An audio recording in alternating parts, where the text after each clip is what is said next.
Arjun Reddy and world famous lover copied version అని చెప్పి రెండు కలిపి మిక్స్ కొట్టి తీసాడు అని చెప్పి. సో ఇలాంటివి వచ్చినప్పుడు, ఇంత టాలెంట్ ఉండి కూడా ఇలాంటి కమెంట్స్ వస్తున్నప్పుడు ఏమనిపిస్తుంది అంటే, మీరు చేసింది ఒక నిజంగా ఒక మాస్టర్ ఫిల్మ్ తీశారు, బట్ మాస్టర్ కాపీ అంటున్నారు అవతల వాళ్ళు, దానికి మరి ఎలా ఫీల్ అవుతుంది? లేదు, అది love or hate as a team we are very open.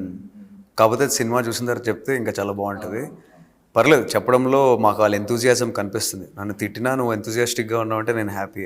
And I'm not surprised. మేము ఎవరం సర్ప్రైజ్డ్ కాదు ఇది వస్తుంది అని. ఎందుకంటే మేము ప్రొడక్ట్ చేస్తున్నప్పుడే మాకు తెలుసు ఈ డ్రాయింగ్ కంపారిజన్స్, డైరెక్ట్ కంపారిజన్స్ వస్తాయని. అర్జున్ రెడ్డి లాంటి కల్ట్ క్లాసిక్ని తెచ్చి మళ్ళీ సిద్ధార్థ్ రాయ్గా చేసేయడానికి మాకు టైము, మనీ ఊరికనే ఎక్కువైపోయాం కాదు కదా. This is an other story, completely other story. అలా వెళ్ళాక థియేటర్లో కూర్చున్నాక 5 minutes మీరు చూసి 5th, 8th, 9th మినిట్లోకి వెళ్ళిన తర్వాత అర్జున్ రెడ్డిని మర్చిపోతారు. It is an open challenge. Arjun రెడ్డిని మర్చిపోతారు.